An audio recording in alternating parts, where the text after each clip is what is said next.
In order to get anything to happen, you have to take a certain amount of risk, and you have to sort of go into an area where you're not sure you're going to be able to pull it off. George is always known as an innovator. Here we go again. He's doing something new. He's doing something different. It certainly is a risky idea.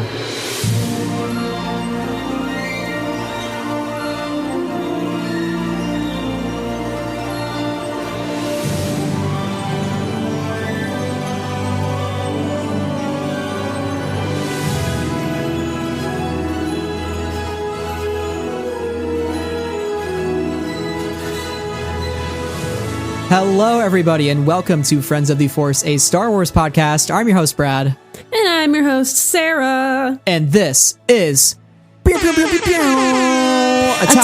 the Clones, April. We almost synced it up there. Hey, folks, we're here. We are so excited to be here. It is the 20th anniversary of Attack of the Clones. Get ready, because all those years ago, May 16th, 2002 was a special time, just a different time in the world.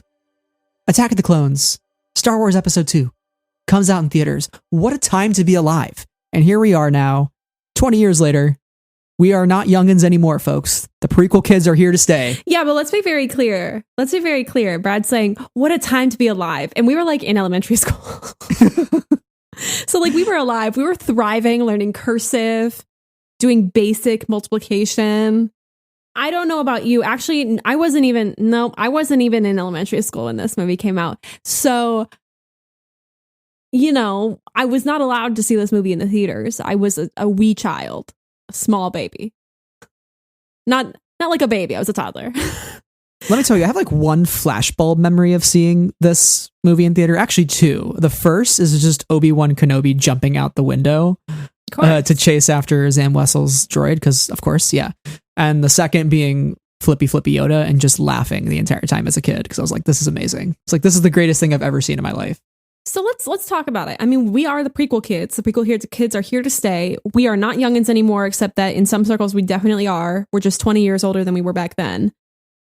So my question for you, Brad, as prequel kids that we are, what does Attack of the Clones mean to you? You talked about those flashbulb memories. Was this your favorite of the prequels? I need to know more about your love for Attack of the Clones. And I'm just assuming that you love Attack of the Clones because we're here at Attack of the Clones April. Well, for me, Attack of the Clones is like my real first conscious memory of a Star Wars movie in the theater. I do remember the opening crawl from Phantom Menace, but that was it. For Attack of the Clones, it's like a little more of the movie that I remember. And then Revenge of the Sith is like a little more of the movie that I remember.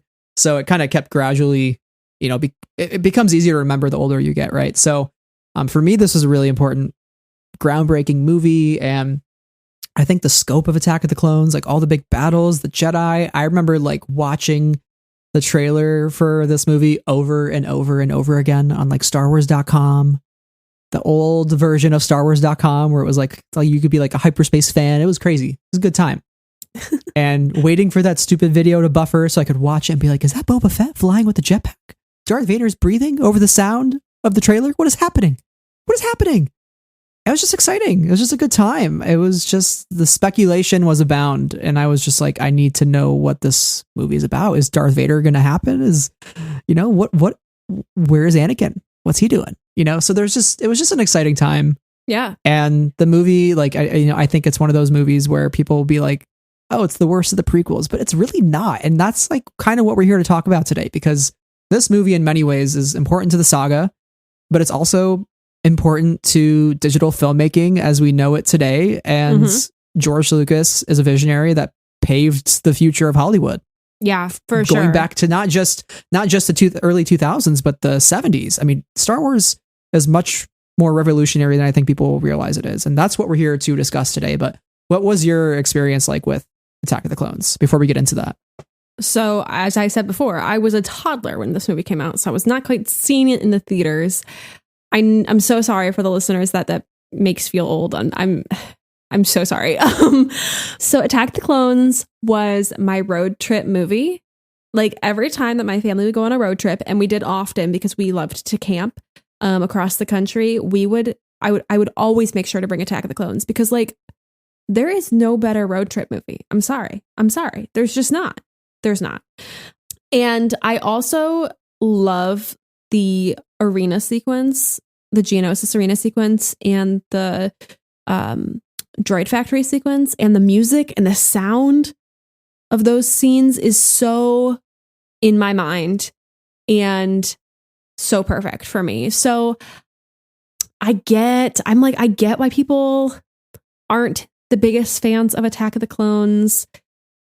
But as you said, Brad, incredible, revolutionary for Star Wars, for filmmaking, and there are so many exciting things to pull out of Attack of the Clones that I'm like, how can you talk badly about this movie though? Like, it's great. The pair, okay, brilliant. Forget Bridgerton. Filmmaking. Anakin Exactly. Skywalker is the OG Anthony Bridgerton.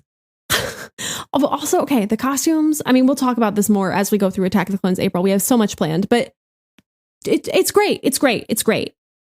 So you've probably already seen us post on Twitter that we are doing Attack of the Clones April, and that's how we open the show. What it is exactly is every week we're going to have new episodes about Attack of the Clones. So get ready because we got special guests coming on the show. We're covering special topics around the film. It's going to be very exciting. And we know May is going to be a very packed month with Celebration and Brotherhood, which Brotherhood's an offshoot of Attack of the Clones, post episode 2, which is very exciting. So, it's not going away. And then we're going to be covering Kenobi. So I think we're kind of hitting our prequel turning point on the podcast here for a couple months where it's like all prequel content from here on out for the most part until we get the High Republic back in our lives, which is still like pre-prequel. Yeah. I mean, no complaints from us here. We No. are so excited. And I hope that you will come on this journey with us as we celebrate Attack of the Clones anniversary like a month early. We're just like a little early. Yeah. We want you to get in the hype with us, and then we can continue to celebrate all through May and Star Wars Celebration and beyond as we get Kenobi. We are like, oh my gosh, so excited for all of this stuff. But yeah, the reason why it's in April is because there is literally so much planned. And we were like, this would be the perfect time. And also Attack of the Clones April. Okay, it's great. Attack of the April. It's good. It's fun. April attacks. We love alliteration here. April's for the clones. So Yeah, definitely. that's what we're here to talk about. Episode 1 was the first movie to be projected digitally. And it took an enormous amount of effort on George's part to get the theaters to actually move from analog to digital projection. Attack of the Clones pushed the technology even further, becoming the first movie to be shot entirely in the digital format. And we worked for 6 years with Sony and Texas Instruments to set and create a new standard that fit George's vision. He drove the technology, and he wasn't going to let us rest until we achieved it for him. Star Wars Episode 2, Attack of the Clones, was the first movie to be filmed completely on digital. So like prior to this, films were shot on 35 millimeter print, and George Lucas, always a forward-looking person, was like, I'm going to change that.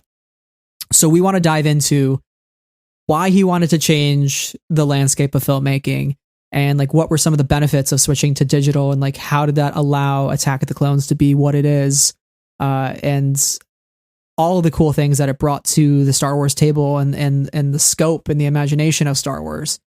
And then how did this film bring us to where we are today with things like the volume and how we continue to evolve filmmaking, and ILM continues to be at the forefront of that. And I think it really does go back not only just to the original trilogy, but I think Attack of the Clones was the big pivot point for this company and for the industry because it really did revolutionize things for filmmaking. So I want to start with this quote from George Lucas. Did you want to read it off to us? This is from the Archives, episodes 1 through 3 by Paul Duncan. This is a George Lucas quote. Which, oh my gosh, that is such a book. If you do not have it, consider getting it or borrowing it from a friend. It's amazing. Amazing. Okay. To quote George Lucas, I'm a strong proponent, for better or worse, of making a film that works. By that, I mean the audience can follow the story, be entertained by the story, be moved by the story, or educated by the story. I'm not that interested, ultimately, in having it technically perfect. I've discovered that has nothing to do with telling a story. So when people analyze digital as opposed to the photochemical process, they're talking about things that nobody, except for a highly trained cameraman, lab technician, or special effects person could ever see.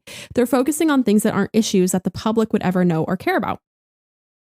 To not use a process simply because there's some very esoteric technical issue is not something that I can relate to very well. There's a lot of controversy about the fact that we're shooting episode 2 digitally. People ask me why I'm doing this. The real question is, why not? It's vastly superior in every way. It's cheaper. You'd be nuts not to shoot this way. As far as I'm concerned, we should have been shooting digital cinema 20 years ago. So that's a great quote to start off with, because we're now going to talk about the differences between digital and film and go into that and talk about why they're different. But the point is, we're going to attempt to explain or attempt to illuminate George Lucas's view that it is superior in every way. So yeah. And George Lucas's view is always an interesting one, right? Because when we did our Oscars episode last year, we talked a lot about how George was very disillusioned with Hollywood and how Star Wars sort of evolved into this thing where he formed his own company and he didn't want to deal with the bureaucracy of Hollywood and trying to get financing from people necessarily. He really wanted to be very self-sufficient and do things for himself and get what he wants. I think George Lucas is somebody in one of the documentaries that we watched from the DVD special features. George just says that he's somebody that very rarely doesn't get what he wants. And in the event that he doesn't get something that he wants, he knows that the people around him know it's just something he'll try next. Yeah. And so it really goes to show that, even though much of the industry is saying, film is superior, it's better in every single way, George is like, I'm going to try this digital thing, and I don't really care what anybody else says because that's what I want to do, and that's how I want to make this film. And nobody can really stop him. Right. So I think it's really cool that he is so self-sufficient. And we have a company like Lucasfilm where he was able to have that creative freedom, Yeah, I think it's pretty amazing that we got to this point, because we wouldn't have gotten to where we are today if George Lucas didn't push for it. One person is not unilaterally responsible for all things. However, George Lucas was incredibly persistent about digital filmmaking. And ultimately, I think his tenacity, his unwillingness to say no ultimately to this is what pushed this movie to be filmed on all digital and what pushed us into this sort of digital revolution that we're talking about. Mm-hmm. So it's really interesting looking back 20 years later to think about the process that came to this film, and looking past that to where we are today. It's amazing to think about the progress we've made in the past 20 years, and to also think about the fact that George was thinking about using this technology even earlier, not just 5 years earlier, not just 10 years earlier, but 20 years earlier. Yeah. That's amazing. That's so forward thinking. And that really speaks to his mind and his creative eye. And we know as fans, as Star Wars fans who love this franchise, we know that, yes, he kind of ushered in this digital age. He also really fought for visual effects. We know that this changed the landscape of Star Wars. But when you dive into it, like we have in this research, I mean, this is not coming from our brains. This is coming from lots of other people's brains that we're just kind of putting into a podcast episode today. But when you dive into all of this information, it's really, really amazing to think about all of the work that all of the individual members of the team that was making the cameras, and the team that is making the film and editing it and doing sound, doing VFX, and how they all come together to create this movie. Mm-hmm. Really just sitting down and thinking about it, it has been an awesome discovery in the research of this episode. So, wow.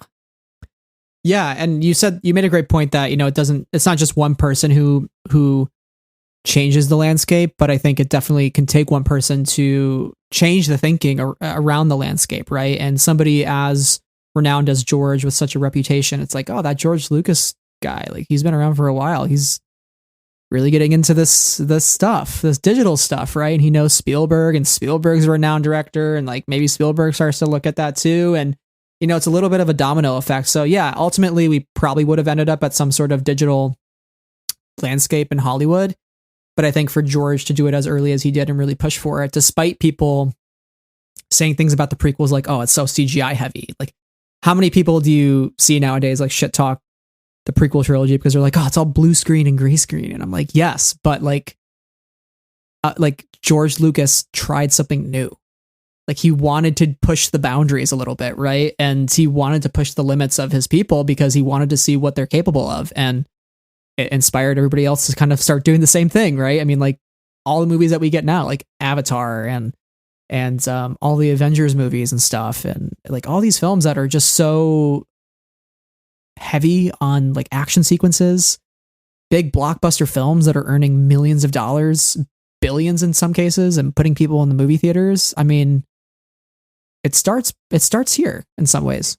Yeah, and I want to say we're getting the Star Wars prequel trilogy at the same time we're getting Lord of the Rings. Oh, so my like, gosh, there are things happening, you know, in the movie industry right here. And it's really amazing to think, and there's a George quote that I think we'll hit on later in this episode, that we are at the very beginning stages still of digital. And whether we should go as far as we can go, you know, and create all these digital actors and things, questions that are still not definitively answered. However, funny how George was asking those questions 20 years ago and we're still trying to figure it out.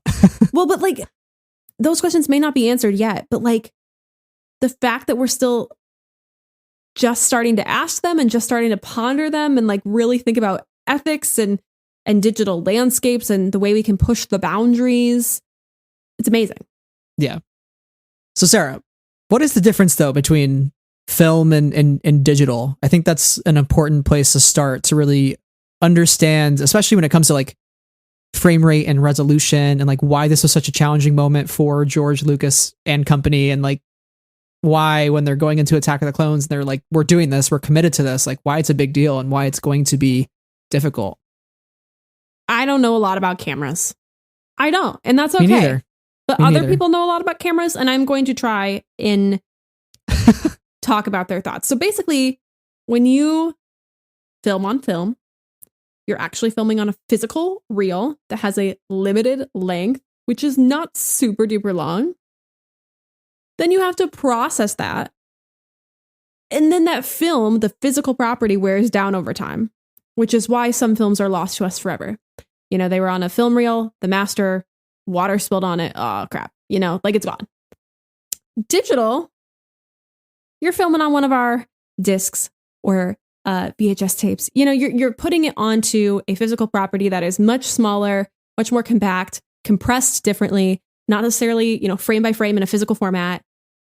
And you can do that for a longer period of time, and it's cheaper. So film negatives are actually an 8K resolution. That is insane. That is insane to me to think about. As somebody who knows nothing about cameras, and we're talking about 4K, you know, 4K digital video right now for like YouTube and things. I'm like, wow, that's amazing. I can see people's pores. But like the film negatives are in 8K. Amazing. Incredible. I had no idea. A film at 24 frames per second. And that's the standard, right? 24 frames per second.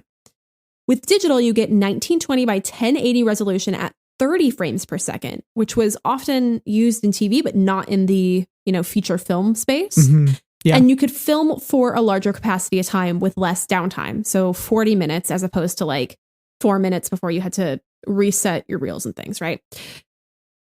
However, this could be problematic for the digital. Like if you're like wanting to use digital, but your frame rate was at 30 and everything that all of your technology was running at 24, not super compatible, right? Right. But wait, there's more. Call 1-800 Sony Panavision. So here we go, folks. This is like crazy. We started like really looking into this, and I didn't know a lot of these things about Attack of the Clones, and I'm sure there's people out there who's like, what are you talking about? That's common knowledge. Like, listen, I don't know these specifics, but these are damn cool specifics, and we want to share them because we think they're neat. Yeah, I was 4 when this movie came out. Give me a break. But no, it is interesting though to think that, you know, at the time, digital shoots or, you know, video cameras, what they were called back then, really only used for television. And so when George Lucas is going out and saying, hey, my big blockbuster movie, Star Wars, I want to use TV cameras for it, basically. And everybody's like, what are you talking about, dude? We got these amazing 8K resolution film reels you can use. Like, you are out of your mind. Like, yeah, if it ain't broke, don't fix it. Right? But if we've learned anything from the best visionaries of our time, it's that sometimes you do have to break the wheel a little bit, right? And in this case, George is breaking the wheel because there were studies done actually by Sony that sort of determined, yes, film does start at 8K, but when you get to that third generation copy, which is typically what you end up with, it's almost only down to a 700p resolution. So really the digital, even though it's much lower, is a better quality version of your movie. And so we need, at this point, they need a camera and everything that can shoot at a digital camera that can shoot at 24 frames per second. So it works with all of their video editing software and all of their monitors that can only view things at 24 frames a second. So it's difficult. At the time, Fred Myers, who's the chief engineer at ILM, he goes to the standards committee meeting and he wants to try to get all these different broadcasters and manufacturers to support the new standards and tech. And really, there's just no support behind it, right? Everybody's like, there's no time for that. We can address it at the next meeting in like a couple months. He's like, we don't have a couple months. So we go to this amazing meeting in 1996 between people from Lucasfilm and Sony Japan. And Rick McCallum pitches the 24 frame system. And at the time, Sony's like, well, we've thought about it. And they don't really have the infrastructure for this. So here is Lucasfilm being like, listen, we're only going to work with the technology of the moment, but we want you to do this for us, right? And what happens in this meeting? Okay, so Fred Myers, I'm quoting from archives, drew it all on the paper tablecloth. The head engineer stood up, he looked at it, he walked around the table a couple of times, then he sat back down and did not say a single word for 25 minutes. So for 25 minutes, everybody just sat there and as he looked at it, and then he raised his fist, slammed it down on the table, stood up and said, I can do it. I'll do it for you. Walked off. That was it. This is the Sony guy saying that, right? One of the Sony the dudes. Head engineer at Sony, based on Fred Myers' plan that he wrote out on the tablecloth. You know, he talked about what exactly they needed, talking about the lenses and everything that they needed to make it happen. And the guy really thought about it. It was probably very awkward. And then there was some sort of verbal agreement. It was happening. Amazing. A total drop the mic moment in the history of Star Wars that we often don't talk enough about. Do the people know about this? Like, I just feel like the people should know about this, you know? Because I certainly didn't before this moment. But like, I want them, you know how they have like dramatized biopics of the making of certain movies? Oh. I need the dramatized biopic of making Attack of the Clones. Oh my gosh. It can be called The Digital Revolution, you know, whatever. And I want a fictionalized version of this scene playing out. George Lucas biopic when? Right. Oh man, right. I would love that. But really though, and George Lucas says like this didn't just happen, and it didn't happen because a lot of like independent people put stuff together. And he says it happened because we convinced a lot of people from the big companies to put up money and to advance the technology to make it happen. That's not an easy thing to do. Again, especially when you have the status quo and you have people looking at George Lucas going, why is he making a Star Wars movie with broadcast TV equipment? Why is he doing that? That's ridiculous, right? And so here is George Lucas. They get $100 million from 62 companies across the industry. $40 million from Sony for the camera, $20 million from Panavision for the lens. Hollywood's like, no, that's silly. That is ridiculous, right? But regardless, they end up with 6 prototypes, no manuals, just the gear, and a note from Sony that says, we can't be held responsible for this. And like these cameras were numbered like serial number 000001. Yeah. 000002. The most prototype you can get. Which is crazy to think about because you're thinking, okay, so George Lucas really, really wanted to shoot on digital. He had to convince a lot of powerful people to be like, please put up a lot of money to make digital cameras. They give him back the cameras, and he's like, they're like, okay, here's what you ordered. Here's what you requested. 6 prototype cameras. If they don't work, Godspeed, good luck, because that's not my business anymore. You know, you're the filmmaker. You actually have to make the film. So I think that quote, you know, we can't be held responsible for this. I think it comes from Wick McCallum restating the delivery of the cameras, which is like, I want the fictionalized version of this. This is so dramatic. Yeah. And, you know, the funniest thing about all of this is even when they do shoot this film on digital, which, by the way, was not the first time Star Wars was shot on digital. They did some pickup scenes with Sony cameras for The Phantom Menace. So I think one of the scenes they did was the midichlorian scene between Anakin and Qui-Gon. And that was at traditional 30 FPS. So not the 24 that they did for Attack of the Clones. So still a little bit of an earlier conventional Sony digital camera. But the most interesting thing about this all is, like, even though they are making this on digital, like, many of the movie theaters in the United States can't even like show digital, right? So in the end process, and we'll get to this later on, but like in the end process, they still have to find a way then to like take their digital movie and put it onto a film reel. And many of these theaters in the country, there's 32,000 theaters, and like typically less than 1% of those, according to Rick McCallum, can actually reproduce that film accurately, right? And that's kind of mind-boggling, right? Because you have sound issues and you have picture quality issues, right? But I think part of going to digital is maybe to wipe some of those issues away and create a more consistent picture quality no matter where you're watching movies in the United States. And so this was just an incredible time. And I want to go to actually a column from Roger Ebert. And boy, this was a trip reading this. This is from May 14th, 2002. So this is published 2 days before the United States premiere of Attack of the Clones. Originally, Roger Ebert, may he rest in peace, he originally saw Attack of the Clones on film. And originally he had thought there was like kind of a certain fuzziness to it, which, they actually talk about that in the prequel archives book, that some of the issues with taking a digital movie and putting it back on film was a funniness and was a little bit of blurriness, right? So there was some difficulty there. But when he went to go see it later that week on digital, he felt it was much sharper and crisper and brighter and punchier than it was on film. And so what he says here is, quote, "This will come as melancholy news, I suppose, to the vast majority of fans destined to see the movie through a standard film projector. Although an accurate count is hard to come by, there are apparently about 20 screens in America showing episode 2 via digital projector and about 3,000 showing it on film. Lucas is so eager to promote his vision of the digital future that he is willing to penalize his audience just to prove a point." I love reading columns of the Times. What a time reading this, right? It's just so interesting. Roger Ebert actually watched at Chicago's McClurg Court Cinemas, which I don't know if you know where that is, Sarah, but that is where he... It does not exist anymore. Okay. However, it is not terribly far from what is currently the AMC River East 21. Yeah. There's your fact of Chicago history at the same time. Thank you, Roger Ebert, for bringing it back to Chicago.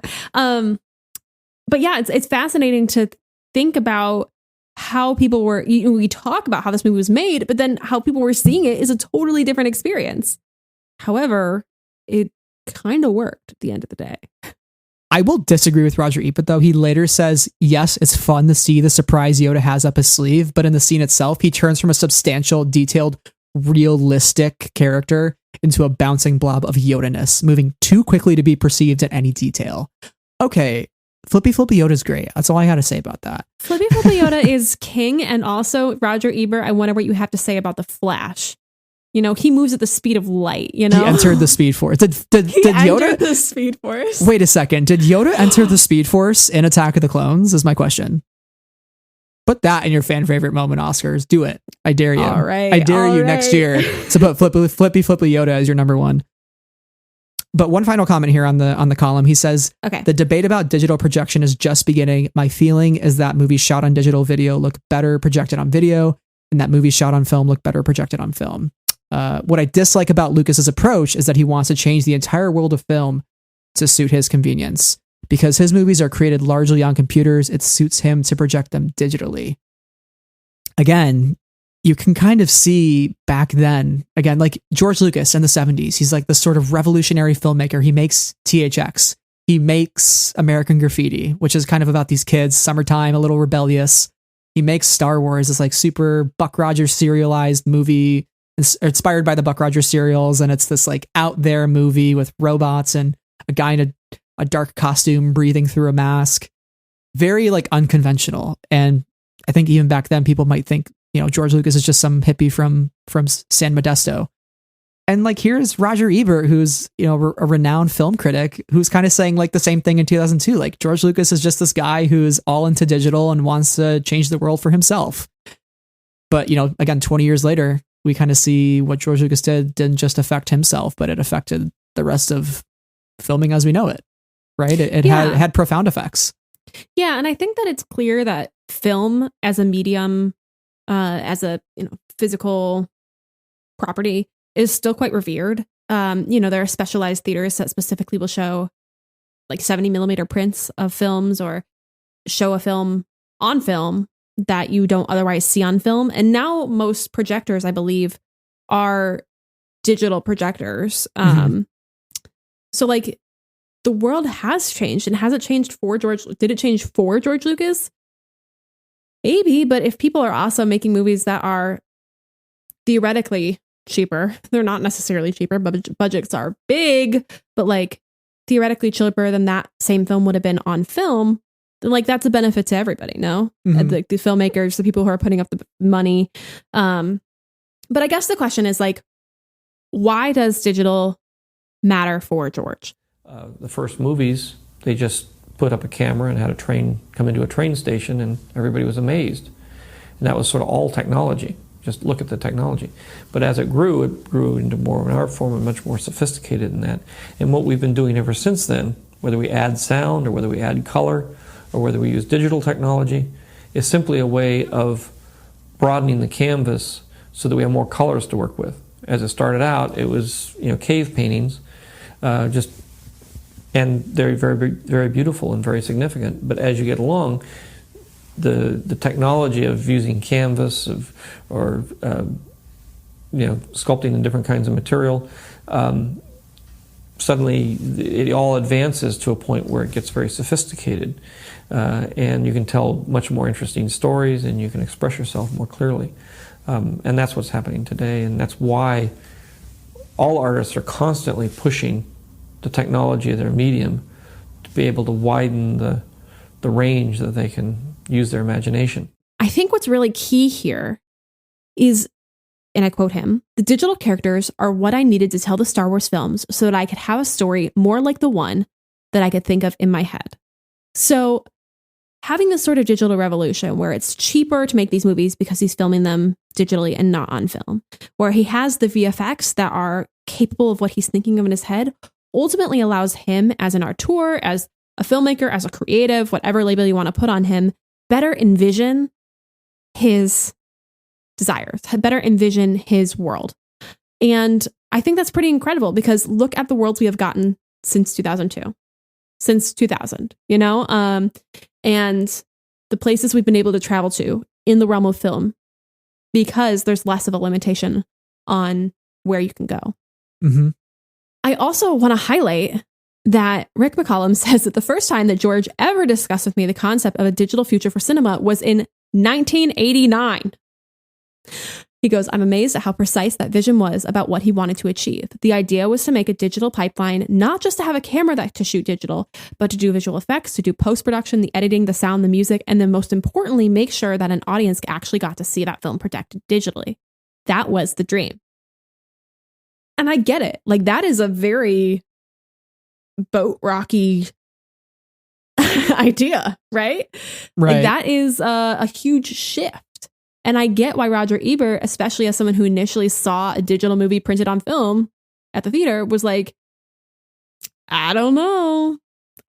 Somebody who has been It's a bit critiquing fuzzy. film It's a and- bit, and as somebody who's been in the industry for decades at that point, would be hesitant to adopt this sort of stuff. But nothing ever gets done if you don't have the people like George who are saying, no, this is it. This is the future. This is where we need to go. It's those sort of minds that push us forward. Otherwise, we get there really, really slowly. Yeah. Yeah, sometimes you just Or need that not at extra all. push. It just takes Yeah. a spark to burn down the first order. Mhm. Right. And in this case, the first order is, actually, we've talked about Copernicus on the podcast. Maybe, George Lucas was the Copernicus of digital filmmaking. Everybody was like, we just the flew universe over revolves into- around film. And he's like, no, Oh it my revolves gosh. around Are we digital, talking- actually. Did we just hop over to the heliocentric and the geocentric models of the universe? Yeah. I think so. Wow, you just threw it into a completely other niche. Can we talk about Tycho Brahe? No, the answer is no. Don't let me talk about Tycho Brahe, Nicholas Copernicus. We're talking about digital film, and we're talking about Attack of the Clones. So, I think we should talk now about what made the Attack of the Clones production different than that of even the Phantom Menace, which had come out just 3 years prior. For the kind of films that George makes, the kind of films that we make, we are ostensibly in the digital arena from the first day that we actually start working. Most people fail to realize this, but basically what happens is every single frame, every single shot in the movie has a digital effect. Pretty much every set has blue screen, even if it's just out a window or something. It's everywhere.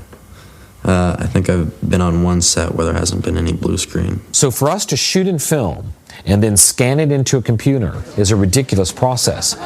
Right now, we can shoot on high def, and 50 minutes after we shoot a 50-minute cassette, it's inside the computer. So I would say the biggest difference between these two films is on The Phantom Menace, you have a lot of storyboarding. On Attack of the Clones, there are still elements possibly of storyboarding, but primarily you're working with pre-visualization. So the neat thing about that is like George Lucas is actually able to build computer models of these worlds that he wants to create. And he can figure out the kinetics of the filmmaking, the motion of the camera within these worlds. And once he builds those worlds out, he can superimpose then all of the stand-in models and the physical sets and all of that and superimpose it on top of those digital worlds and make it all work together, right? And you think back to something like Return of the Jedi. I was watching an old Videomatics reel about how they created the Battle of Endor, and they were doing what they called Videomatics back then. They kind of put it in quotes as if it was their own term that they were using. And you have the people at ILM moving little models around on sticks, and there's cardboard cutouts, and there's matte paintings in the background, and it's just so choppy and it's so DIY, right? And now here you have that same effect being built by a computer and being built by animators, and that's incredible. That's an incredible jump to go from cardboard cutouts to computer generated worlds. And that's why we're able to get things like Coruscant, and why we're able to get things like Camino and the vastness within the Camino halls, just these environments that we never even could have dreamed of on Phantom Menace, because people kind of shit talk Phantom Menace too and just say, oh, it's all CGI. Like Phantom Menace was actually, I think, one of the movies that it was like 90% practical effects, because they were mostly using miniatures and stuff. Like it was, and like the pod racers on Tatooine were all handmade and everything, right? The big dust storm that destroyed a lot of those things. And so I think it's really neat that, George and the team get to do this filmmaking virtually, and to have these animatics where they're using editorial assistants like Matthew Wood to sort of get the vibe of the shot and of the scene and play it all out before you even get to set to shoot, and when you get to set to shoot, you can actually have that digital world on a screen in front of Hayden Christensen and Ewan McGregor, and they can see what Coruscant looks like on a screen in front of them, and they can see where they are. So rather than some dude shouting through a megaphone, okay, this is on your left, this is on your right, this is in front of you, they're seeing it. They're seeing it. It's as Rick said, it's a bizarre cartoon that they're looking at. And it changes the way that the actors visualize the world and interact with it. Yeah, the key thing here is the storyboards, while they're so cool to look at and view the process of how each shot is going to look, they just don't show motion. There's no sense of how people are moving through the frame. You can draw arrows, you can draw some lines to show motion, but there's no physical actual motion. And I think that having the motion through the animatics allowed George Lucas to better understand how he was going to go in on the day and get what he needed to get in order to put that into his puzzle of the shot. What does he need from the actor in that specific moment? Mm-hmm. So that he doesn't have to make it harder than it needs to be when you have to shoot with actors. Yeah, and you can kind of take each incredible. piece of it. You can take each piece of it and move it around like a building block, right? Oh, I want to move this piece here later on, right? But whereas with film, it's like you said, it's a linear thing. It kind of you take that reel of film and you film on that one reel, and it's very choppy to splice that up and try to edit it and move it around. Here, it's much easier. You can kind of just, we need a wall over there. Let's build that wall for that shot. Boom. You just, send it back to the animators. They put it in there. Your shot's fixed. And you can even do that in post, right? You don't have to go back and reshoot a scene with that new element of the environment. And so I think there too, you cut a lot of the costs of the film because one, production times are much shorter. Instead of spending 4 days on the Coruscant chase scene, they're spending 1. You don't have to build as many of the practical elements of the set. You're not working as much on the matte paintings in the background. All those things that take so much time and can cause delays is just a little bit quicker and a little bit easier to do. And you have some of the industry's best working on this. They said that they're doing 22-hour days, which is kind of hard to think about in these times. Maybe not the best working environments. Probably not, definitely not. George, I think at some point we were watching State of the Art, the pre-visualization of episode 2, which is a great featurette. George was saying he always wants to push his guys basically to their limit to see if they can do it. And once they do it, he then kind of sets the next limit and sees that they can push it even farther, right? And I think that, definitely can lead to instances where you are overworking, and obviously they were putting in a lot of hours, and that's not the healthiest, right? But when you look at the big picture, though, of just George as a leader, I think he was always, again, forward thinking, and he wanted to push the boundaries of filmmaking. He didn't want to do the conventional thing that the rest of Hollywood was doing. He wanted to go the extra mile and create those environments that we have never seen. I think it's important to note that the pre-visualization animatics were better suited for George's style because he said he works more like a painter or more like a sculptor, as opposed to, he says, films can be very assembly line. You put piece next to the next piece, next to the next piece, and then you've created a movie, which you kind of put it all together. But if you can capture the actors on a blue screen today, and then in 2 months from now, you can go ahead and then start to put in the digital characters next to the actors. And then you can put in the environments behind that. You put all the pieces together at different times. But with the 3 visualization process, you know how all the pieces are going to fit together.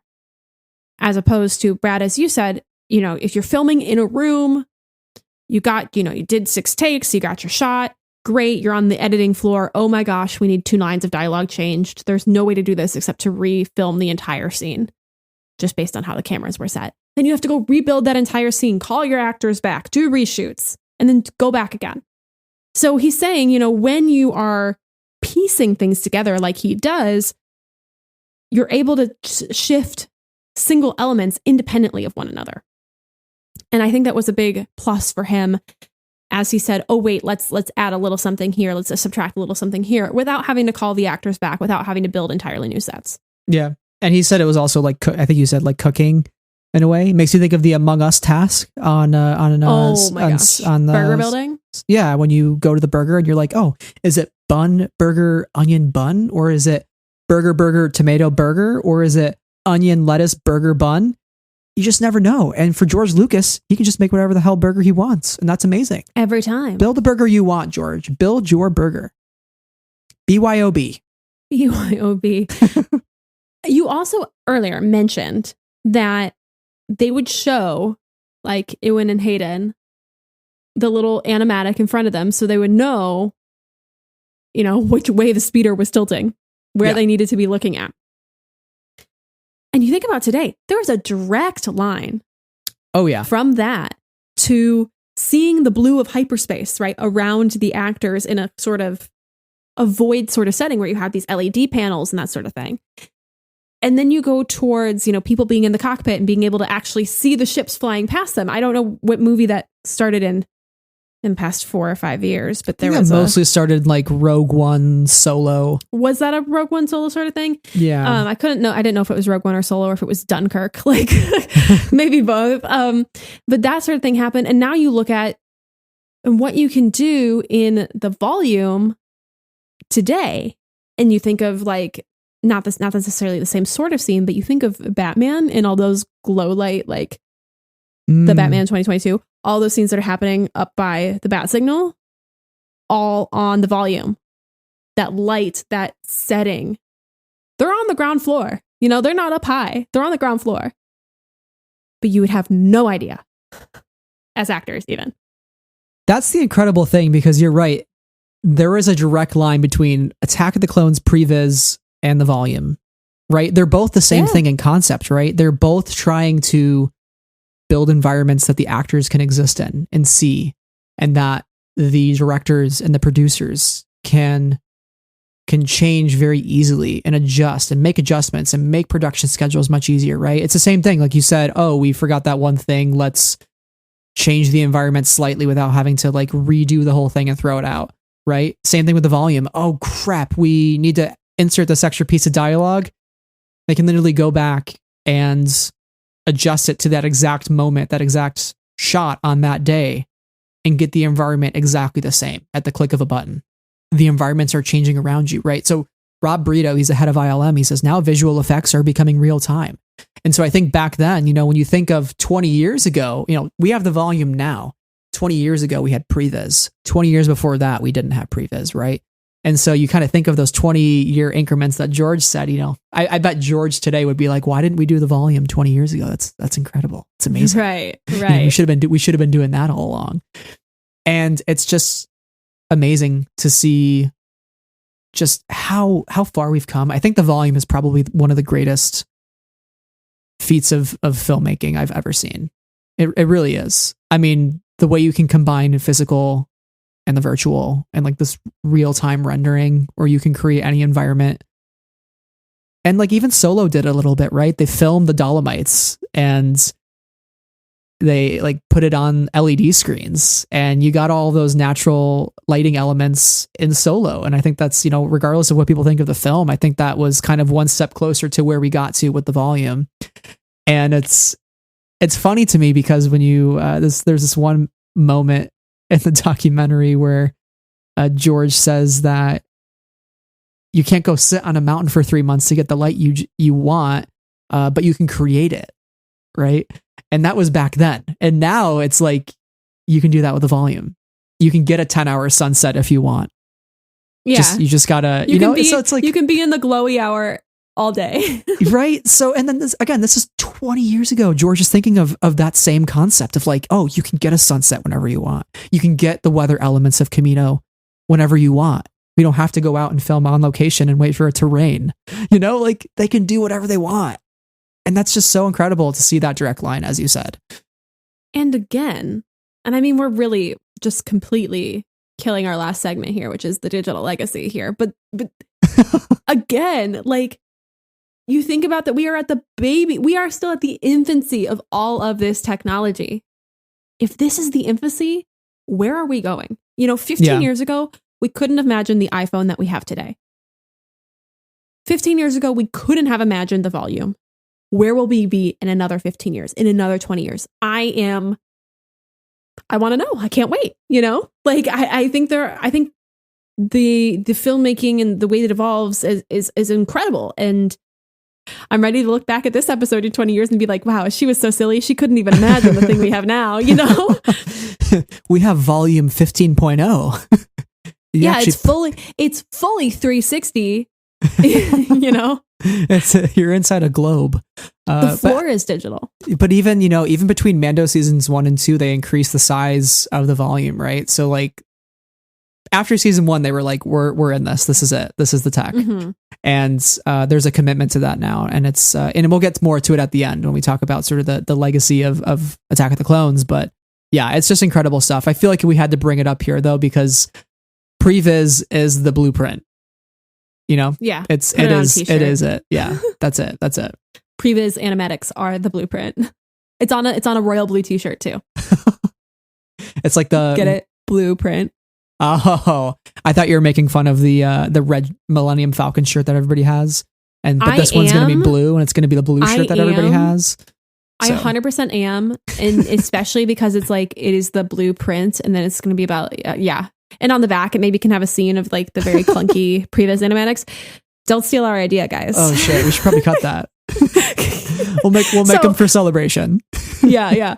So with that, we should talk about some of our favorite elements, most exciting elements, and most revolutionary elements of Attack of the Clones. And oh my gosh, we have to start with our guy, with our boy, with our dude. My childhood boyfriend, Flippy Yoda. I know I will not expand upon that statement. Flippy Yoda. It is obvious that this contest cannot be decided by our knowledge of the Force, but by our skills with a lightsaber.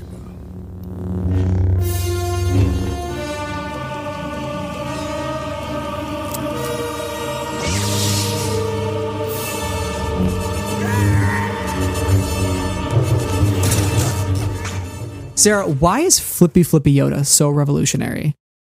Flippy Yoda is so revolutionary because have you looked at him? That king. I have. King. He's handsome. He flips around. Okay, let's talk about Flippy Yoda in all seriousness, though. George Lucas wanted Flippy Yoda for a while. This wasn't an immediate, let's put CGI Yoda in Attack of the Clones just for fun. Because we can. Yes, it was like a because we can situation. But the reason why it happens here and not Phantom Menace is because the technology had not advanced far enough to make it work at the time of the Phantom Menace. It wouldn't have worked then. So of course they did it now. And it's interesting when we're creating this digital character for something that was physical and was a performance from Frank Oz, both vocally and physically with the puppet, into something that is just his vocal performance and then the digital performance by the animators, because the animators become actors in a way in George's mind. How can we manipulate, the mouth, the eyes? What sort of emotions is Yoda bringing across to the screen? Those are things that Frank Oz would have manipulated with his hand when he was using this puppet. So there's a whole different creation process that's going on. Of course, Frank Oz still lent his voice and still, was happy to do the role. But it becomes a bit of a different beast when you are creating him in a completely different way. And, a puppet can only do so much. Of course, there's a puppeteer hiding behind every puppet. But a digital character can go flippy if he so desires. And, too, a little bit different from Jar Jar, because, Ahmed Best is wearing large part of the costume with the extension above him for Jar Jar's face, but really, yeah, like you said, this is a completely digital character. There's no stand-in, and it's pretty incredible. Well, there was one reference stand-in, and he had some vampire teeth. You should watch the behind-the-scenes documentaries because he's very cute. Amazing, because Christopher Lee, Nosferatu, you know how it goes. So that was great to see. I love that. But I think the big thing with that George wanted was, he wanted it to be reminiscent of the puppet, and he's like, if it's not going to be looking like the puppet, it's not going in the movie. Like it has to look like the puppet. And one of the most interesting pieces of advice that Frank Oz gave to Rob Coleman, who was one of the the animators, he said that you have to make Yoda look like he's sore. Like, some of the movements that he's going through, like, really takes it out of him, right? So, if he's walking a couple paces, maybe that like little extra kind of hunch or that little extra breath to make it look like it was a little bit exhausting for him to, to get through there. Cause he's old. He's pretty old in these movies. He's pretty old. You know, he would get the senior discount at most, if not all places. Yeah. And, it was mentioned that, like, Frank Oz, when he did the puppet originally, like, he would kind of like clamp his fingers when he would move Yoda to kind of make Yoda have that hunch of like, oh God, I'm exhausted, I'm out of breath. Right. And so really adding all those little intricacies and looking at the old footage, one of the coolest things I thought they did was they put the CGI Yoda into the Empire Strikes Back backgrounds, and they like recorded some of the dialogue with the CGI character, and George watched that and was like, this is great, like. And so I'm glad they didn't replace the puppet, because I know they would never do that, but it was cool to see in that context of like, does it evoke the same emotions? And I think ultimately CGI Yoda, I'm glad they went back and got rid of that Nightmare Fuel puppet from Phantom Menace. You're so mean to the Phantom Menace puppet. No, it was so bad. It looked so bad. It was so much different than the original trilogy, and it just was not the vibe. But we should perhaps also speak to our bias. We essentially grew up with digital Yoda. Yeah. So some people, I think, really identify with Puppet Yoda. Well, and no, for me, to be clear, Puppet Yoda from the Phantom Menace, who was different. I know. I love original but I'm trilogy saying that Puppet there Yoda. I think there are puppet purists, and I think that's valid. Totally valid. Yeah. But having grown up with Flippy Yoda, and again, Flippy Yoda being my first boyfriend, no, I will not elaborate. Is he your first and current boyfriend? Or are you guys keeping it off the interwebs, the New York Post? Our relation ended a while ago, but it was amicable and everything's great. He's doing well. I'm doing well. We're thriving. Love that. But like, there's something about the energy, essentially, of Flippy Yoda.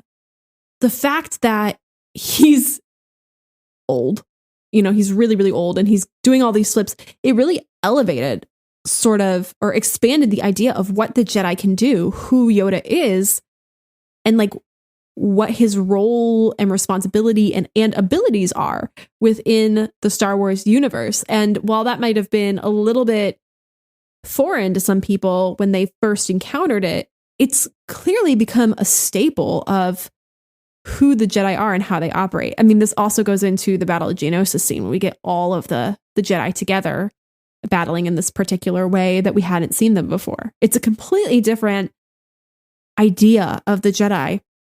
You look at the animated shows, you look back now at the High Republic, and you think about how this conception of the Jedi, using digital characters and using this set of digital effects, for lack of a better word, forgive me, affected the Jedi's place and role within the Star Wars universe.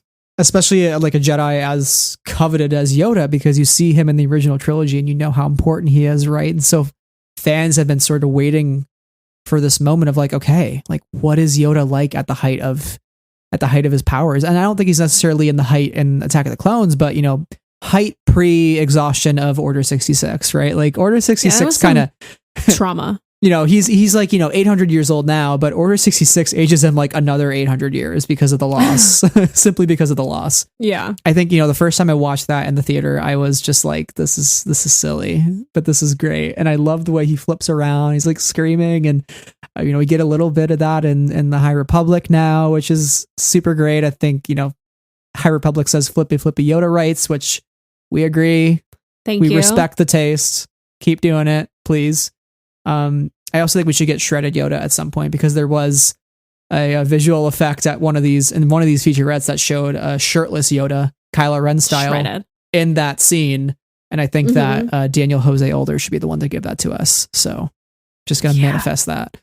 But anyways. Yeah.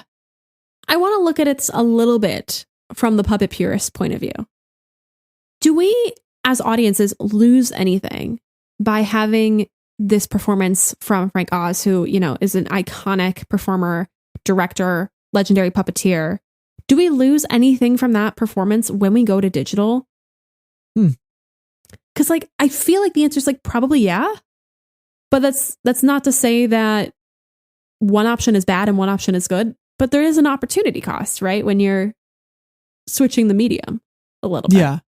Yeah, there's a little bit of, obviously, I think you'll lose a little bit of purity there, and it was interesting too in Last Jedi to go back to the puppet with Frank Oz, right? Mm-hmm.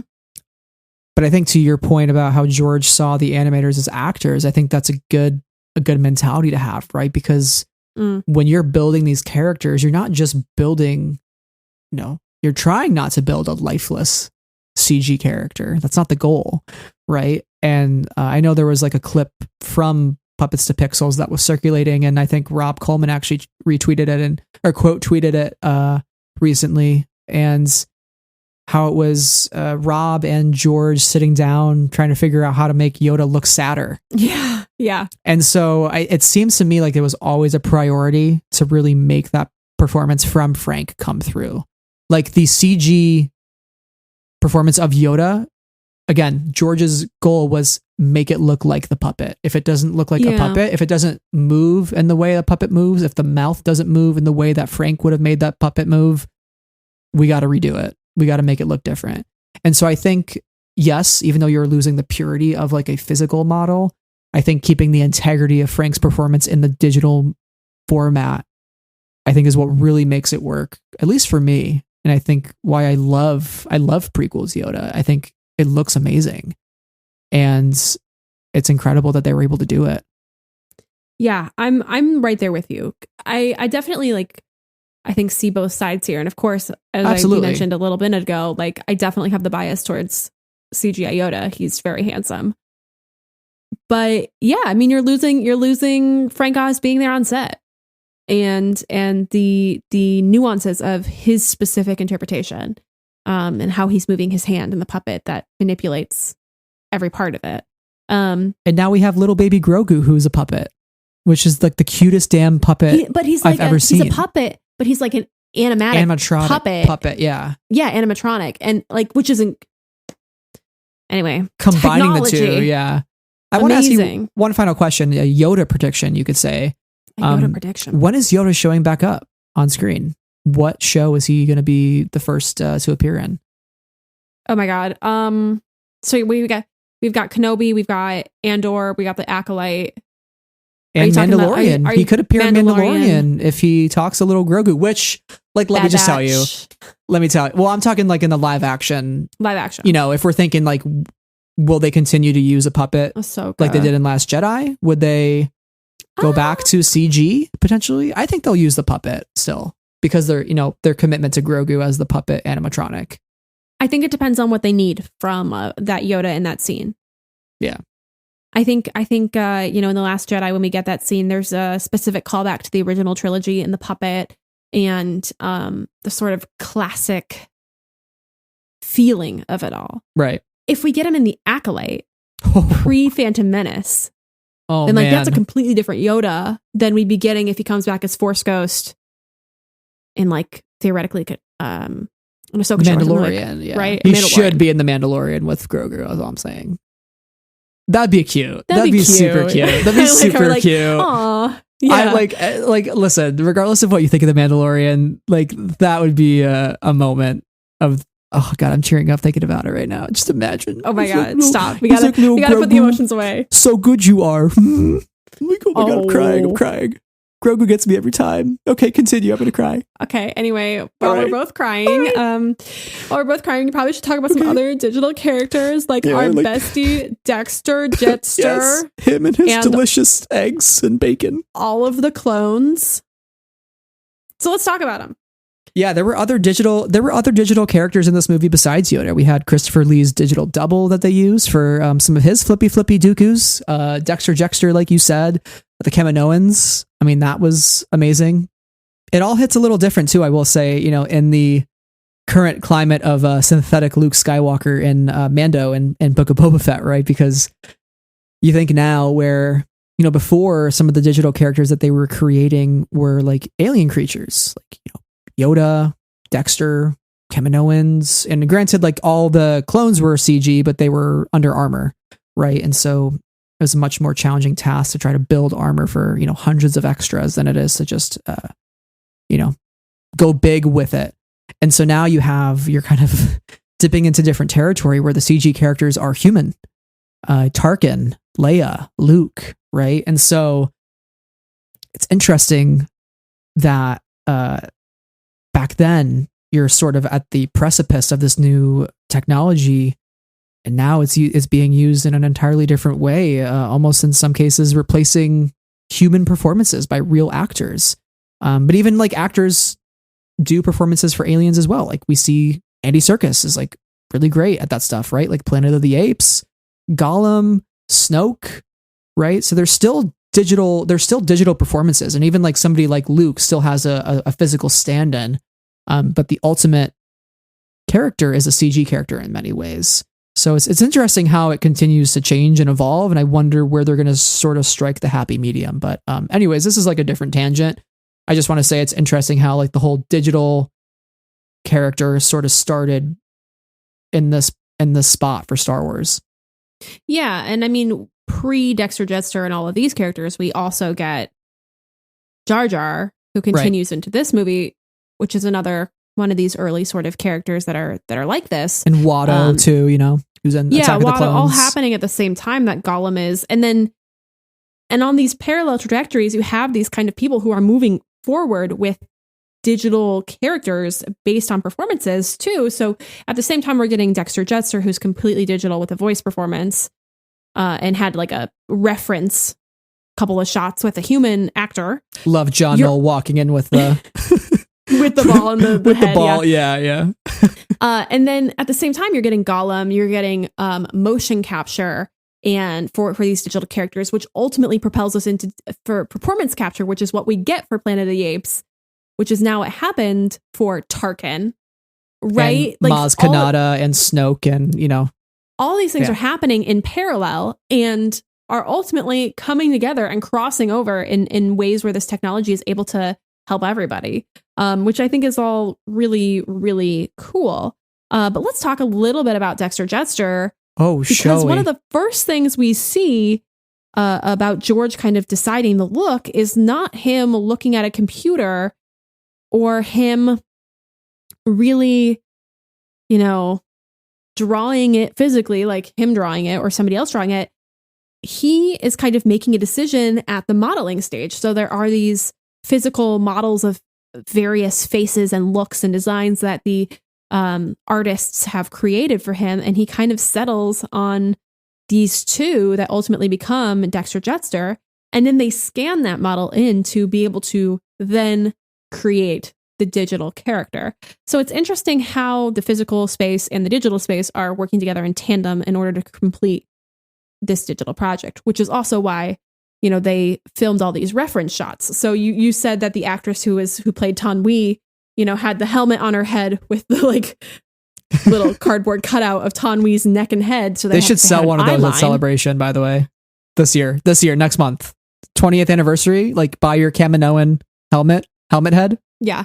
They film these reference shots with the actors who are voicing these characters to then have an understanding of where the eye lines will be, how they're going to move, and how the scene is going to play out. So ultimately, everybody has to work in tandem, and everybody has to have an understanding of what they're looking at in order to give their best performance and in order to then create at their best in post-production. And as much as like George Lucas is building out the Star Wars galaxy with these new characters, he's also building it out with locations. Right. Again, we get Kamino, we get Coruscant in its full glory, we get Geonosis, right? And when you look at something like Coruscant and the Phantom Menace, we only see kind of like little snippets of it. And I think in some ways, like, the Coruscant chase sequence with Zam Wesell is one, amazing and badass, but also it's sort of like a show off moment for ILM to be like, look at the environment we created, the hundreds of speeders that are in this environment and the buildings and the movement of the character through these camera through these spaces. I mean, that's pretty impressive. It's a lot of shots are happening in this film that haven't typically been done in action sequences, even up until the Battle of Geonosis. Same thing, like with the sort of steady cam in a CG digital space. I mean, that's not something that was really ever done before. And here Lucas is using some of these camera techniques in these digital spaces. I mean, it's impressive. And ultimately, what makes these digital spaces successful is the sound landscape around them. And you can imagine there is a shot in the Films Are Not Released, They Escape documentary that shows the sound editor who's working on specifically the Geonosis arena scene lasers, just all the gunshots. And there's like 50 or 60 tracks like on the same plane for her that she's trying to just like, pew, pew, pew, pew, pew, pew, pew. I can't imagine. Such meticulous work, right? Like sound editing is so vital. Sound mixing is so vital to making these worlds feel real. And all of the creators, you know, we think about Matthew Wood and Ben Burtt, very, very key in this specific field of things. And while they aren't the cameras, you know, while they aren't the actors, their work is so vital. And I could get up on my sound editing and sound mixing are two different things, and they should still have the two separate Oscar categories for them. Soapbox, but I think by just saying the title of that, the Academy won't even televise them. I think it's a lost cause.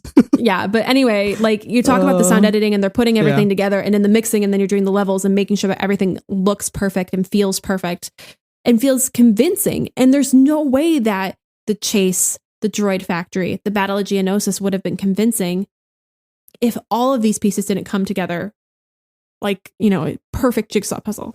The animatic process and the term of making the movie got to be very sophisticated. And one of the best examples is the Droid Factory, because when we got the Videomatics for that, they were really great looking. And because it's a very intense action sequence with giant machines and things, when you see it in blue screen, it's pretty boring and silly. You don't know what's going on. But once you get those giant stamping machines and stuff cut in there, it's very powerful. And so in that particular case, the Videomatic department made a huge difference in our ability to visualize and follow the drama of the whole sequence. The fullest display of that sound editing and mixing, you know, in tandem with the visual effects really does happen in those final scenes on Geonosis, like with the Droid Factory and with the Battle of Geonosis, right? The Droid Factory is impressive. You know, watching some of the making of that sequence and understanding that this is really one of the most sophisticated sequences they've ever done, with, you know, all these 3D models that they're building on top of the stand-in actors, and having Natalie and Hayden, which I think they said they shot this in like very little time, pretty much like a couple of days, maybe 4.5 hours. Okay, they finished by lunch. 4.5 hours, right? The blue screen stage and the conveyor belt sequences, 4.5 hours. So imagine trying to shoot that with a fully practical set, how long a shoot like this would take, right? And so it's still such a thrilling sequence, and it's a good one. And I know a lot of people are like, what is going on with 3PO? And this is ridiculous. And this is outlandish, right? This is what a Star Wars movie should be. It's that silly. It's great. It's so much fun. I love watching it. I always loved when, you know, Anakin gets his arm cut, and, you know, he's like, oh, Obi-Wan's gonna kill me. You know, he broke another lightsaber. God damn it. Yeah. And R2 rescuing Padme. It's such a good moment. There's so many good moments layered in there. But the Battle of Geonosis, I think, is... The thing about the Droid Factory, though, is that the whole sequence was conceived and made happen about 8 or 9 months into editing. Wow. Like, they were done. They were like, we're working on post-production. And then they were like, wait, we could do this. We could do more with this. And then that's when they filmed it in 4.5 hours. And they kind of just did whatever on this conveyor belt. They were like, okay, you can jump around however you like. And then they created the digital environment around that. Yeah. Mad, amazing.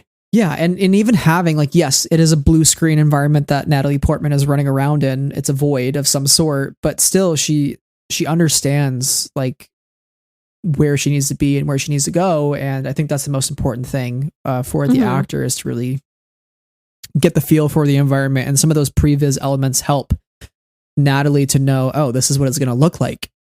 Yeah. And also, like, props to Eric Tiemens and Ryan Church for a lot of the art that they did for that sequence. I know that, you know, George and everybody was saying that their artwork for those scenes were so important to really set the mood and everything for those sequences. And I think that really shows a great collaboration between the art department and the visual effects team, to say, like, you know, one is not necessarily separate from the other.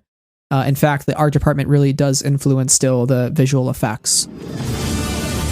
The Clone War, basically, we bypassed storyboards altogether and went straight into animatics. It was a huge sequence. In the movie, it has literally thousands of characters, droids, clones, troops, ships. Basically, we got a page that said, and all hell breaks loose. An incredibly complex, dense scene to do. But the Battle of Geonosis, I think this is sort of the coveted event of this whole movie. I think we're really, back in 2002, you're like, wow, this is impressive, right? And you'll have all these CG clones, the long-awaited Clone War that we've only ever had alluded to. We're on sort of the frontier of the Clone Wars series. A couple years, we're going to get the micro series shortly after this movie, but the full scale Clone Wars series, Dave Filoni series, in another 6 years. And so I think the most impressive thing about this whole battle is that even looking at the animatics of this, they look incredible. It's like what you would have gotten in a Republic Commando, like the video game, right? These look like video game quality cutscenes. The whole thing is incredible. And when it really comes together and you're on the ground with the clone troopers and the battle droids, and there's just a pretty long sequence where you're not even with the main characters, and it's just like a showcase of this battle. And I always love the shot where it's like the dust storm, the sandstorm coming up, and you only see sort of the lasers going back and forth, like the blue and the red. That is always just, again, it's a 20-year-old movie, but it still kind of keeps me in awe every time of like, yeah, this is why I love Star Wars. Like little moments like that where you're just, the effects are on full display and you're kind of just wowed and you're transported. What do you think of the Battle of Geonosis and just how it kind of stands up against the rest of Star Wars battles that we've gotten, present and past? Very iconic, very foundational for me. The kiss into the arena. Oh yeah. The Reek, the Nexu, the Acklay, all digital characters, I may add. Yeah, digital creatures, very important. The Nexu's teeth, very scary. But I think like the way that scene came together was epic, for lack of a better word. There are so many moving pieces in that scene that need to come together perfectly in order for it to have the right pacing, the right comedic timing, the right action and pace. And I agree with you. You really are transported in that scene and you can feel the scope and the scale of it all happening. And yeah, this is where sound mixing and sound editing become like highly, highly important, because you really need to feel the action and feel the drama here. So this is a scene that we got like its precursor in digital sense in terms of the Battle of Naboo and the Gungans and that whole sort of sequence. But then it gets elevated in terms of like the amount of lasers and things that are happening on the screen in a tight frame. Feels very Rogue One-ish before Rogue One, Yeah, sort of that on the ground vibe, war movie, being down in the trenches, but you really do get that feel. And again, I think that is largely due to the fact that you can get those shots early and know exactly what type of scene you want to execute. Mm-hmm. So we've talked about some of our favorite elements of the film, and also like quick shout out to the asteroid field chase sequence, by the way. That was also something that we haven't addressed yet, but a dogfight through all these asteroids, a seismic charge. The seismic charge. Oh, so good. Again, like the environments in this movie are incredible, regardless of what you say about the prequels. The scope of it all, like living in these just vast environments, you just couldn't get that in the original trilogy to an extent. And I think it's so key to George's imagination and all of these ideas that he's had bottled up for so long, right? He put the Clone Wars in as a reference in A New Hope because eventually he wanted to show the Clone Wars. And that was a lot of the impetus for him to actually do the prequel trilogy, is because he wanted to show the Clone Wars. He wanted that to happen. It's an inspiration as we bring Star Wars into the current day for new filmmakers to tell the stories that they want to tell. And really nothing's off the table. It's like, yeah, you want to create that, go for it, right?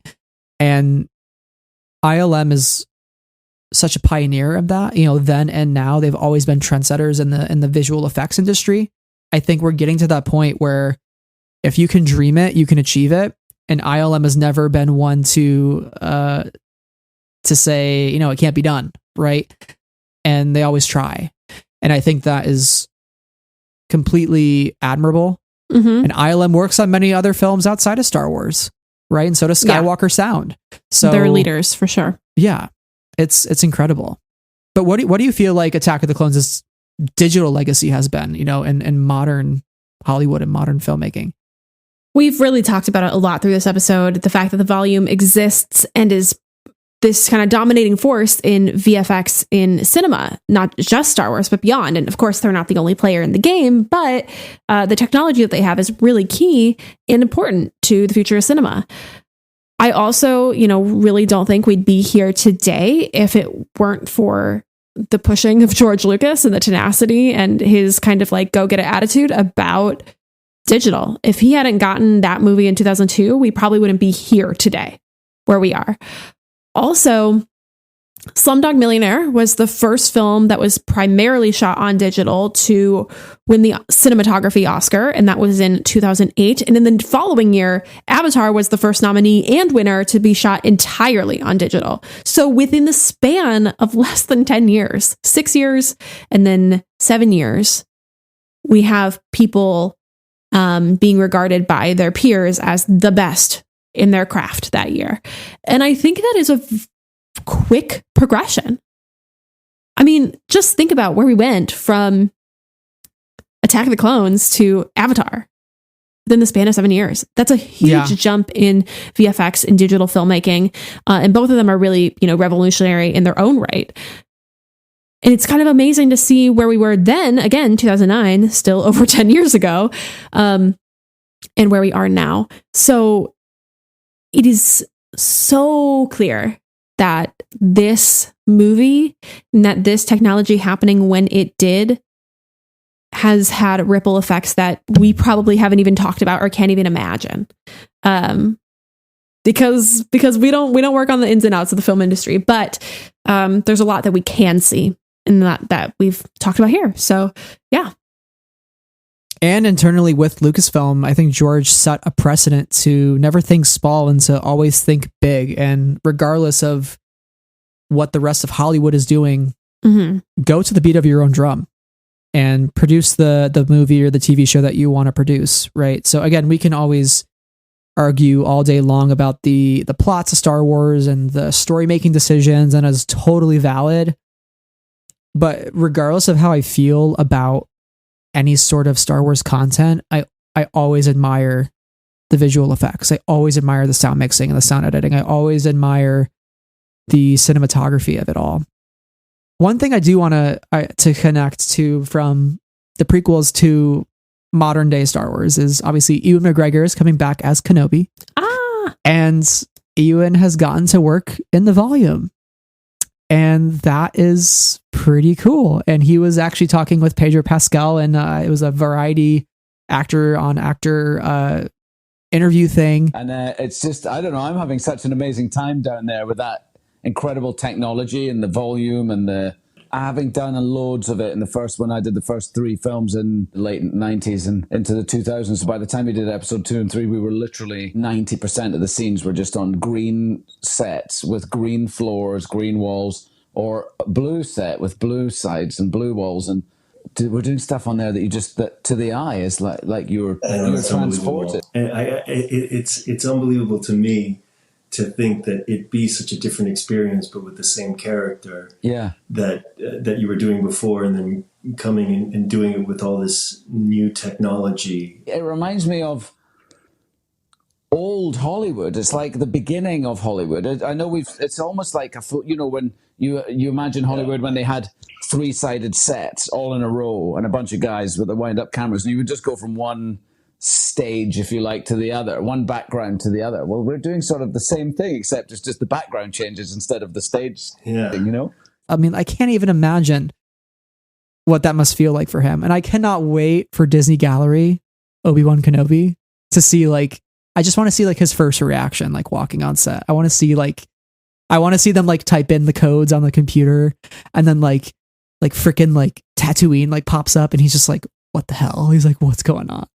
this is crazy, you know? That I hope we get like him talking about that, him and Hayden talking about that at Celebration or in this behind the scenes gallery content, because I think that would be super, super rewarding for fans to see. And also just to witness, in the sense to like, look how far we've come, both as like actors and people, but also in the technology. Yeah. It's amazing. It's amazing. And I cannot wait to see it in the Kenobi show. And one final note too on George and digital cinema. Recently, him and Kathleen Kennedy at the 33rd Annual Producers Guild Awards, they were presented with the Milestone Award by Steven Spielberg. And so the Milestone Award is sort of this, it's like one of the most prestigious honors. It recognizes individuals or teams who've made historic contributions to the entertainment industry. And during George's speech, he said, quote, "The thing I'm most proud of is digital cinema. Where's Steven?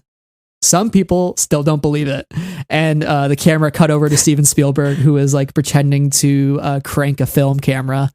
And so, you know, as we talk about Lucas being the first to film an entire film on digital back in 2002, and you know, that's the thing he's most proud of today. And this is like a week ago or 2 weeks ago that he gave the speech.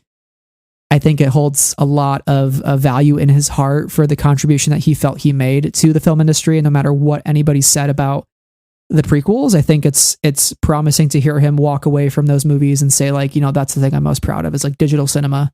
And not just those movies, but every movie he's done that has been, you know, a part of that scene and a part of that digital revolution. Again, George Lucas is a mind of tomorrow, and Kathleen Kennedy being there much along the way and shepherding in this new digital era of Star Wars, you know, with the sequel trilogy and with the volume, and carrying that spirit that she learned under George's guidance, not only as a coworker but as a friend, and being the next George in some ways, and trying to figure out ways that Lucasfilm can revolutionize their filmmaking still.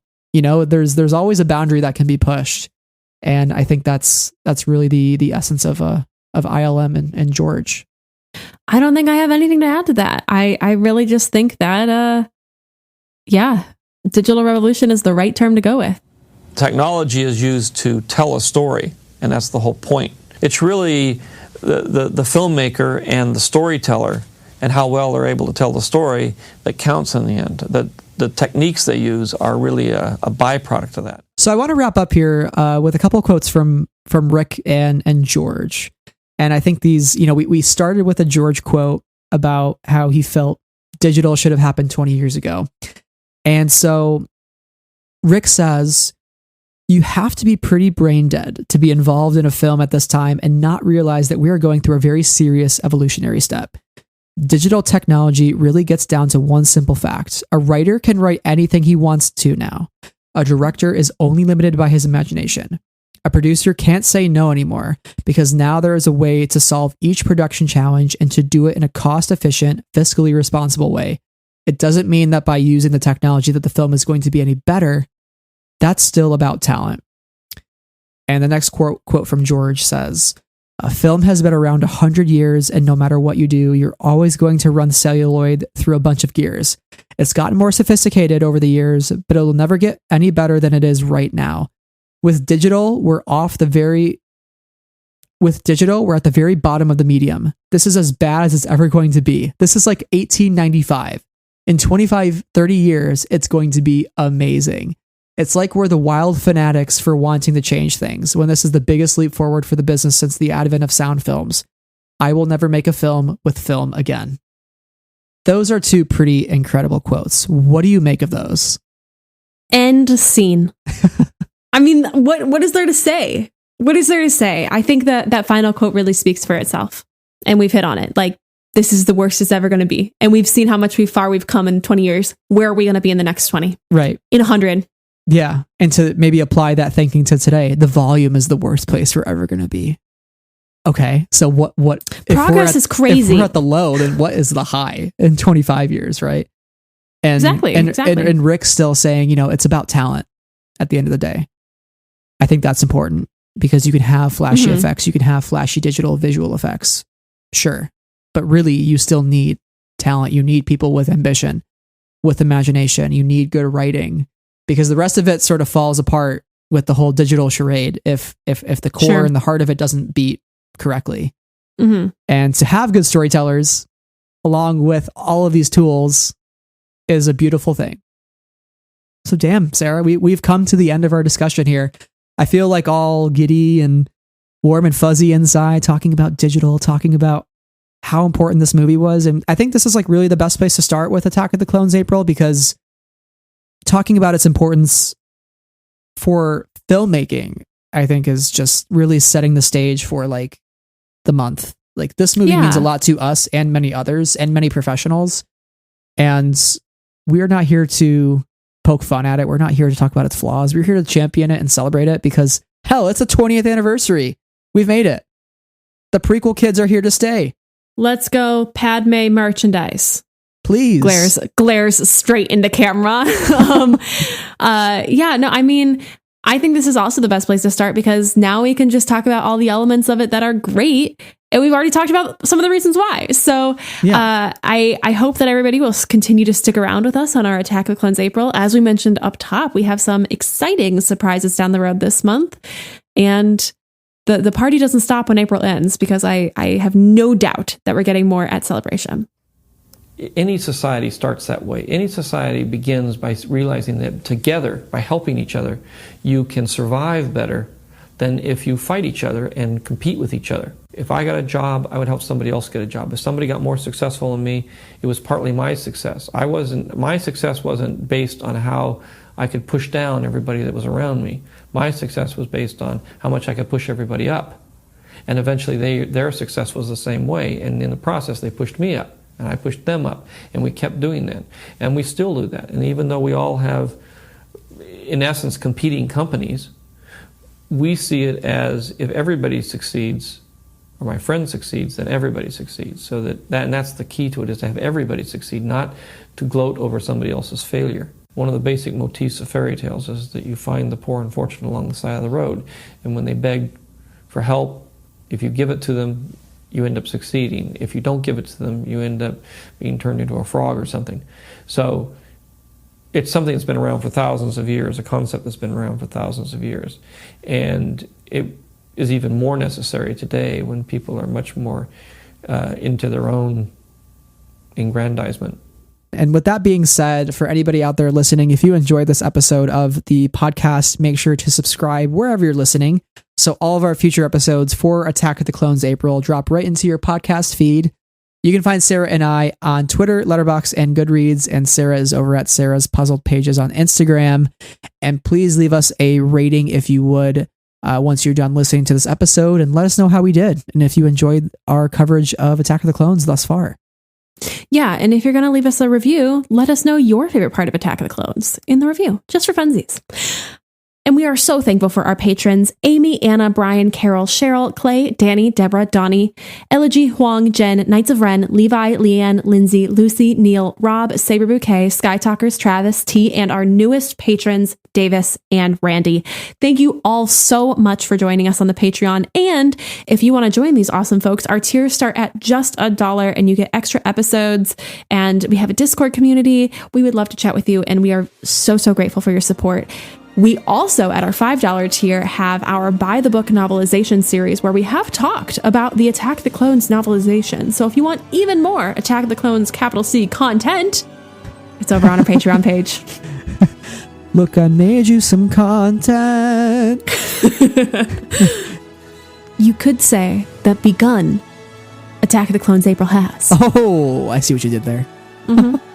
I know. So until next time, folks, may the Force be with you always. Bye.